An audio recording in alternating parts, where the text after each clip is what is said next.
Olá, muito boa tarde a você que nos acompanha aqui pelo Notícias Agrícolas. Está começando mais um boletim de mercado. Detalhes aí sobre a movimentação em Chicago. E claro, a gente quer saber das expectativas aí para esse mercado. A soja hoje encerrou em queda. Os primeiros vencimentos, julho e agosto, encerraram aí com perdas de 3 a 5 pontos. Mas os vencimentos mais longos já tiveram quedas um pouco maiores, de 2 dígitos aí. O março de 2015, por exemplo, fechou com quase 16 pontos de baixa. A gente vai entender um pouquinho dessa movimentação de hoje lá em Chicago, saber da soja, do milho, enfim, e quem traz as informações para a gente é o Fernando Pimentel da AgroSecurity. Muito boa tarde para você, Fernando, obrigado pela participação. Mercado recuando hoje, com que tipo de informação? Tem alguma novidade aí pressionando os preços, Fernando? Bom, o mercado já trabalha na expectativa da semana que vem em relação ao relatório do dia 1º de julho, que vai trazer os estoques de 1º de junho nos Estados Unidos. Então, e também o andamento da safra atual. Isso tem impressionado principalmente aí os vencimentos de setembro para frente, né, porque nós temos aí uma expectativa de safra, de novembro para frente nós temos aí uma expectativa de safra evoluindo nos Estados Unidos, né, uma produtividade relativamente alta ainda, sem grandes eventos climáticos, enfim, caminhando bem. No curto prazo, o efeito estoque é o ponto que ainda dá sustentação a esses vencimentos aí, principalmente agora o agosto, que vai ser o mês que vai determinar aí os preços do curto prazo. Nós estamos aí com um spread de 50 centavos invertido, mais ou menos 50, né? E a dúvida é se agosto vai dar alguma compensação assim que julho sair da tela, né? Então nós temos a possibilidade de que essa compensação exista. Porque você está dizendo do agosto buscando os patamares de julho, mais ou menos, próximos a esse. Exato. Assim que ele sair da tela é bem possível. Porque a pressão existe ainda, os preços do disponível ainda são muito altos, os prêmios altos, liquidez do produto, demanda, enfim, todos os fundamentos que determinam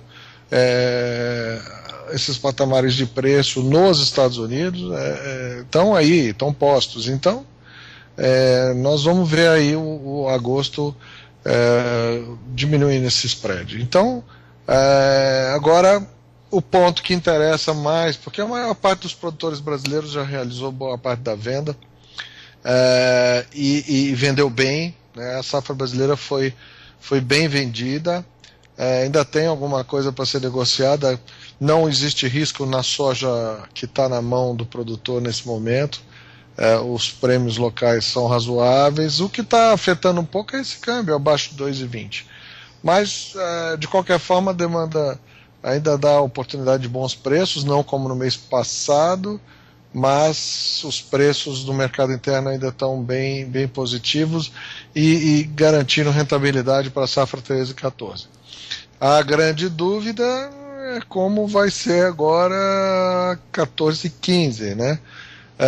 Nós entrando nesse ciclo de eleição com as pesquisas contra a atual presidente Dilma, vem, de certa forma, contribuindo para esse câmbio um pouco mais baixo, um pouco mais de otimismo do mercado financeiro nesse aspecto.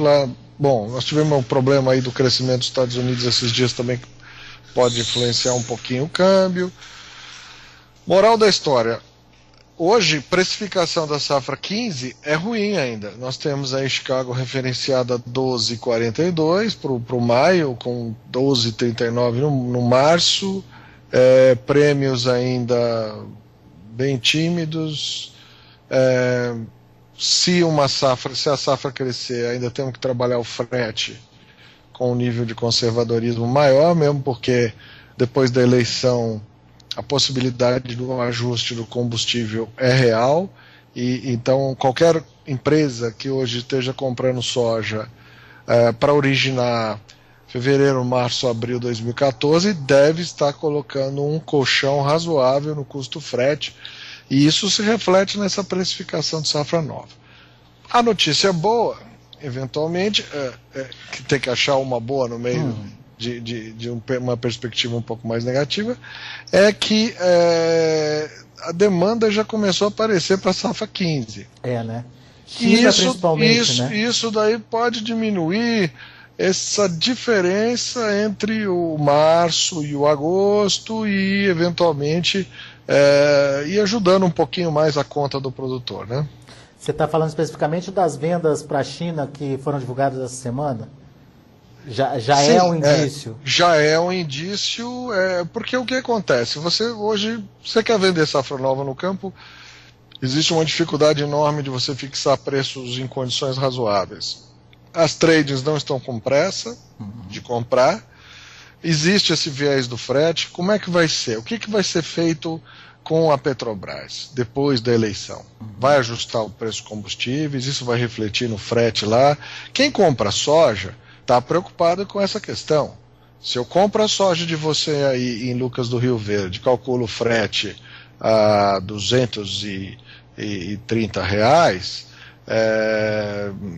e eventualmente existe uma desvalorização cambial depois da eleição, o diesel sobe 5%, 10%, que seja, tudo isso se materializará no frete. Se eu calculei a sua soja com frete baixo, eu vou pagar a conta. Se nós olharmos para trás, 2012, 2013, as trades amargaram com prejuízo brutal por causa daquela legislação dos caminhoneiros.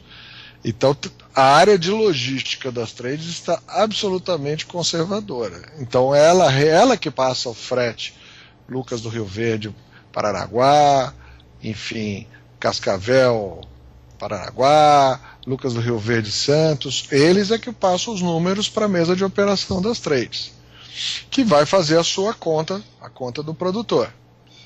E essa componente hoje tem um colchão. E esse colchão prejudica o preço que está sendo oferecido no nível de produtor aí no campo. E isso daí arrefece a venda, quer dizer, o produtor hoje tem muito pouco volume vendido para 15, está entrando na safra com muito pouca venda. O que está sendo mais demandado, eventualmente, são os hedges junto às instituições financeiras para tentar tentar compor algum tipo de proteção. É claro que esse hedge é um hedge Chicago, então ele não tem a proteção do prêmio Porto e não tem essa proteção do frete. Ou seja, ele é um frete, ele é uma proteção meio mambembe, vamos dizer assim, meio débil aí.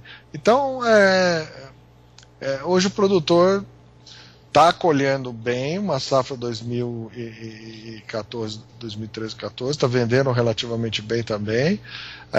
Tivemos aí os problemas de clima em algumas regiões e está pensando na 2015 com a perspectiva de produtividade muito boa, porque perdida um pouco da safra na última safra, sempre se espera que a próxima será melhor, né?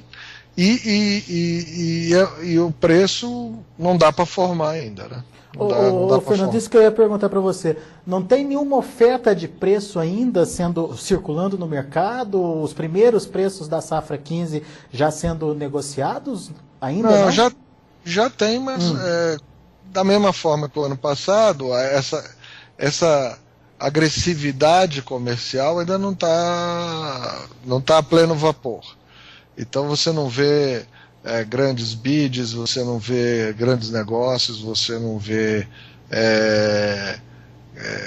cálculos que sejam de fato então, assim, nem de perto bons como dessa safra. Então, considerando que o custo da produção está mais ou menos equilibrada com o que foi a última safra colhida. Mais ou menos o que está se estimando aí que vai custar a próxima. Considerando produtividade mais ou menos semelhante, o produtor não está assimilando muito bem o fato da sua margem estar sendo bastante achatada em relação à safra colhida. Então, muitas vezes o produtor assume uma postura um pouco mais especulativa, né? Diz, desse jeito estou ganhando muito pouco pelo risco que assumo, então vamos segurar um pouquinho.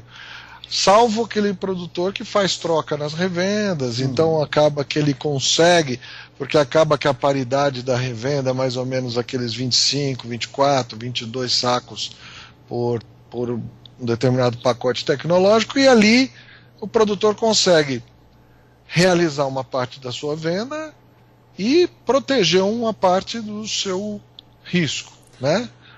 Isso tem uma frequência muito grande, ainda tem na BR-163, no sul de Mato Grosso, sudoeste goiano, porém não é um volume que se possa dizer aí significativamente grande em relação à safra brasileira. Mas você vê aí alguma possibilidade do produtor não ter renda esse ano, ou ficar no 0 a 0 aí em termos de... Não. Por enquanto, nossa leitura aqui, se você olhar, por exemplo, um preço de soja R$45 aí em Lucas do Rio Verde, né, você preserva uma parte dessa margem, mas diminui bastante essa perspectiva. Aí, por exemplo, cai de 35%, 40% para 10%, 15% de rentabilidade. É claro que ninguém passa a régua na safra inteira nesse nível de preço, mas já começa a afetar um pouco a média da safra 2015, né? Mas ainda temos uma etapa de safra americana a cumprir, né? Nós vamos entrar daqui a pouco aí na etapa de floração e pod filling, aí é que a coisa pode... E tem toda a evolução da safra brasileira ainda, né? Sim, mas eu estou assumindo aqui que o produtor considera ele que vai colher bem, né? Ele está olhando lá a safra que no momento está precificando a safra nova. A seria safra dos Estados Unidos, certo? Não dá para a gente pensar na nossa aqui ainda. Eu acho que o produtor agora, ele gostaria de chegar mais ou menos lá para setembro, outubro, com pelo menos aí 50% da safra dele trabalhada, negociada, né? Salvo aqueles lá que eu estou falando que fizeram troca na revenda, que normalmente vão estar comprometendo aí metade da sua produção já com o pacote tecnológico. Agora, produtores de maior porte, que não trabalham ou que estão em regiões que não têm a cultura da troca muito exacerbada ou que não gostam de fazer, eles estão com a safra praticamente na mão, a safra nova. E esse daí é que está aí olhando com mais preocupação a evolução da safra americana, né? Mas olhando aí a safra americana, em se confirmando essa projeção de 98 a 100 milhões de toneladas que seja, de produção por lá, muda tudo o mercado? Os preços tendem a despencar, ou a demanda pode ajudar a equilibrar aí essa questão, hein, Fernando? Como é que você vê essa relação da oferta e demanda para a próxima safra? Olha, eu acho que uma safra cheia americana pode trazer esse maio aí na casa dos 11,50. Hoje a gente está falando de um maio a 12,42. Porque tem ainda um coeficiente de risco em cima dessa safra americana. O mercado não está precificando essa safra completamente cheia, aí 98 milhões de toneladas. Tem um risco embutido ainda, né? Tem aí algum grau de pessimismo aí. Agora, o que vai acontecer? Tudo bem, se o mercado vier nesse patamar, se você pode comprar barato, você vai comprar mais, você vai acelerar suas compras. Essa é a reação que a demanda vai dar. Então a gente, num nível de preço mais baixo, nós vamos ter eventualmente uma contrapartida da demanda que poderá influenciar no quê? Numa elevação dos prêmios e uma certa compensação, porque o produtor, de uma maneira geral, de soja, está com um nível de capitalização muito razoável. Tem muito endividamento, o produtor vem alavancando muito nos últimos anos, compra de máquina, expansão de área, incorporação de área de pasto, com novos arrendamentos, enfim, e isso daí onera um pouco as contas do produtor, exige que esse produtor consiga vender melhor a sua safra. Isso é verdade, principalmente nas fronteiras agrícolas. Mas A maioria dos produtores hoje, principalmente os produtores do sul, ou até aqui o sudoeste de Goiás, estão capitalizados e têm condição de segurar. Isso pressiona o comprador. Ao sentar em cima da safra, o comprador é obrigado a elevar a sua oferta, a elevar o prêmio. E a despeito de Chicago estar a $12 por bushel, eventualmente os prêmios podem subir se a demanda justificar e eventualmente os fretes estiverem acomodados e tudo mais. Nós podemos ver aí uma compensação do mercado físico sobre o mercado de bolsa. E no nosso caso aqui no Brasil ainda tem a questão do dólar, né? Que pode ser uma variável a mexer com esse mercado ou para cima ou para baixo. O câmbio, por exemplo, ele pode, numa eventual eleição da oposição, vir mais abaixo do que está. Daí o cenário se complica, né? Depende de como o produtor contratou sua safra. Se ele estiver devendo defensivo, fertilizante em dólar, não é tão problemático. Se ele tiver captado o financiamento dele num banco internacional, isso eu estou falando dos produtores de grande porte. Para o produtor que fez troca também, claro, vai impactar o resultado sobre o saldo dele, né? Mas isso também vai diminuir o custo da safra seguinte. Enfim, o efeito cambial ele é multifacetado, depende muito da forma como o produtor contratou a safra dele, se ele está endividado em real, se ele está endividado em dólar, se ele fez troca, enfim, esse impacto cambial ele pode eventualmente ser interpretado de forma diferente, principalmente em regiões diferentes. Exemplo, por exemplo, os estados do sul, onde o produtor normalmente se financia no sistema financeiro, entenda-se Banco do Brasil, Sicredi, enfim, os bancos nacionais em crédito rural, quer dizer, operando no Sistema Nacional de Crédito Rural, então pega o dinheiro em reais, paga em reais. Para esse universo de produtores, uma desvalorização cambial gera um impacto direto de redução de resultado. Para o produtor do cerrado, que tem o advento da troca, que tem financiamento em dólar, compra de fertilizante em dólar, etc, etc e tal, coisa que no sul é menos comum, porque o produtor acaba comprando na cooperativa, enfim, e financia, já paga e fica devendo para o banco. Esse produtor está todo indexado em reais, né, na verdade. E aí, digo, devedor passivo em reais e receita em dólar, que é a produção dele. Esse é um produtor que fica um pouco mais exposto à variação cambial. O do cerrado, como tem esses mecanismos de troca, o endividamento em dólar, etc., ele tem um hedging natural ali para uma parte da sua produção, então o efeito cambial para ele é um pouco menor, né? Agora é uma incógnita. Aliás, outro dia eu assisti uma palestra do Maílson da Nóbrega, onde ele dizia que é o maior desafio para os economistas é fazer prognóstico de câmbio, porque tem os efeitos todos políticos aí. Exatamente. Principalmente em ano de eleição, né? Exato, tem um grau de incerteza muito grande no ano desse, né?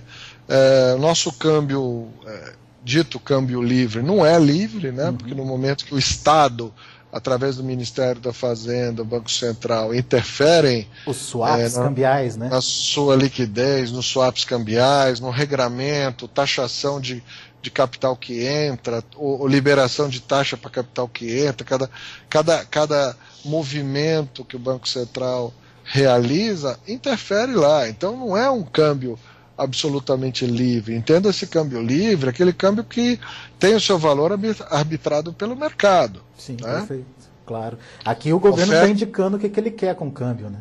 Oferta e demanda. Já o governo, de uma maneira geral, orienta para baixo o dólar para tentar conter o efeito inflacionário, né? Então ele toma suas medidas, seja por swap cambial, seja eventualmente por medidas para atrair o recurso para dentro, para investimento, onerando ou desonerando o fluxo de dólar, seja para investimento de longo prazo, seja para o especulativo. Então são as ferramentas que o Estado, na figura do Banco Central, tem, entenda-se Estado barra governo, né, porque o nosso é muito influenciado pelas políticas do governo. Então vão lá e mexem no nosso câmbio livre, entre aspas. Isso aí afeta a agricultura diretamente. Sim, com certeza. Afeta o mercado de açúcar e álcool, afeta o mercado de café, afeta o mercado de soja, enfim. É um elemento muito... Eu diria para você que a nossa safra 2015 é a safra de maior incerteza em termos de rentabilidade dos últimos 4 anos, porque ela envolve todos os aspectos cambiais aí. Nós já estamos hoje com uma economia brasileira numa situação muito diferente da última eleição, para pior. Nós estamos numa situação pior, ou seja, nosso efeito volatilidade cambial pode ser maior. Temos o efeito Copa do Mundo, parece que, vamos dizer, acabou a Copa, já existe um outro Brasil, e acabada a eleição, outro Brasil ainda, né? Porque se formos responsáveis, entenda-se governo, quem quer que seja eleito vai ter que fazer sérios ajustes na economia, com efeito no câmbio, taxas de juros, e, enfim, política monetária, tributária e tudo mais. Gastar menos, né? Claro.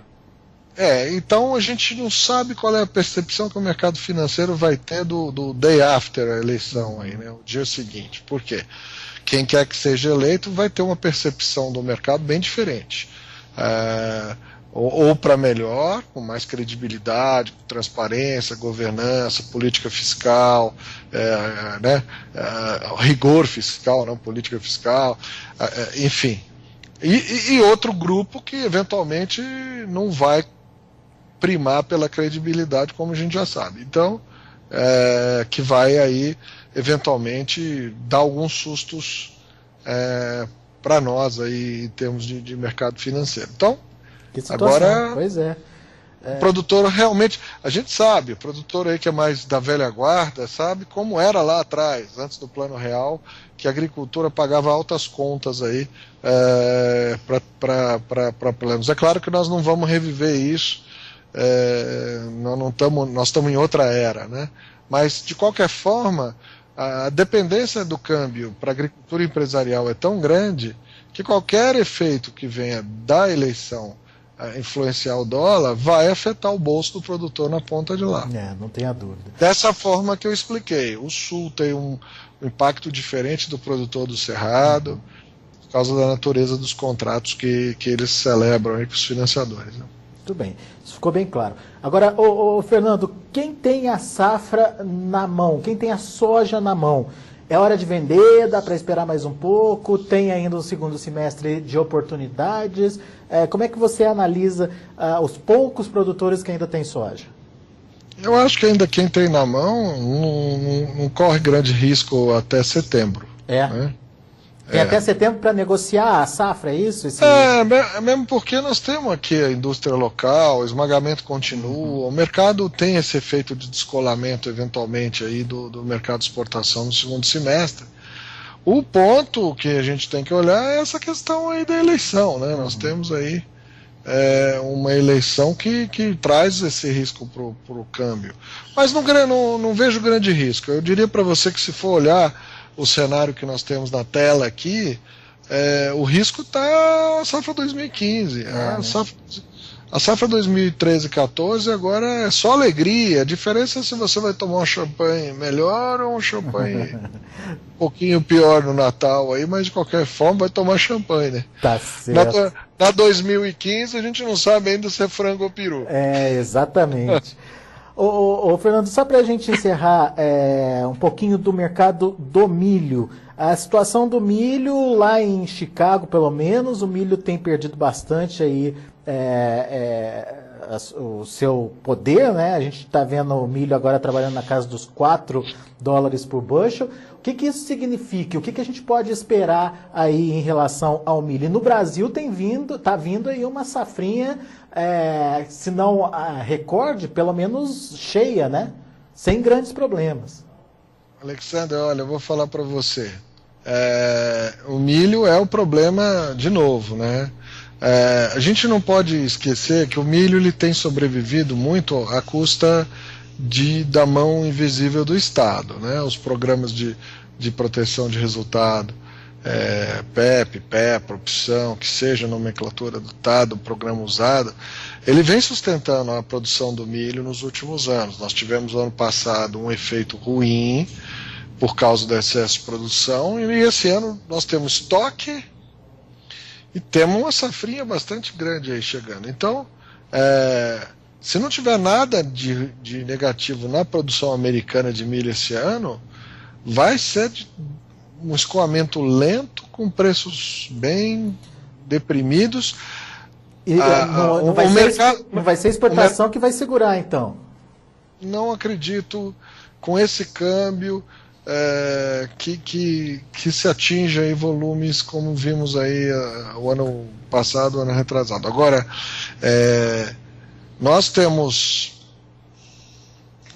aí um efeito nessa conta, porque algumas contas não foram pagas na data aí no 30/5, etc e tal, e alguma coisa foi renegociada aí em função da safrinha, e o produtor vai provavelmente encontrar alguma dificuldade de gerar bons resultados aí, caixa, quando ele vai querer ali no 30/9, por exemplo, para pagar eventuais compromissos. Então, realmente o milho está transformando num problema e não numa solução no momento. Existe uma expectativa grande do mercado de que o Conab solte alguma coisa agora nos próximos dias, porém, dado o volume que se tem de superávit aí, tem que ser um programa agressivo. Eu tenho a preocupação de que o orçamento do Ministério da Agricultura hoje não seja tão grande assim para cumprir a demanda que existe para o programa de milho.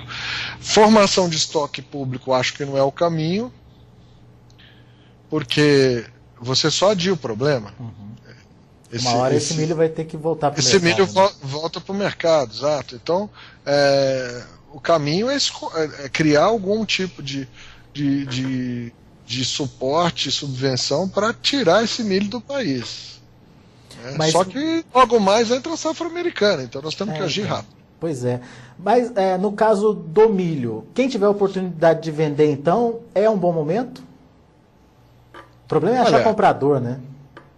Na verdade hoje tem fila para venda, né? Você vê o preço Campinas aí na casa de R$24,50 descendo ainda, né? Isso daí, por exemplo, com frete de 15,16 para BR-163 liquida R$10, né? Então, realmente nós estamos num momento voltando a ter aquele problema de preço de milho que nós tivemos no ano passado. Vamos precisar da interferência do governo mais uma vez, então. Para o Mato Grosso, pelo menos, nós vamos precisar dessa mão aí. Tá certo. Fernando Pimentel, muito obrigado mais uma vez pela sua participação aqui conosco no Notícias Agrícolas. Volte sempre, Fernando. Eu que agradeço, um bom fim de semana para todos. Para você também, um abraço para você.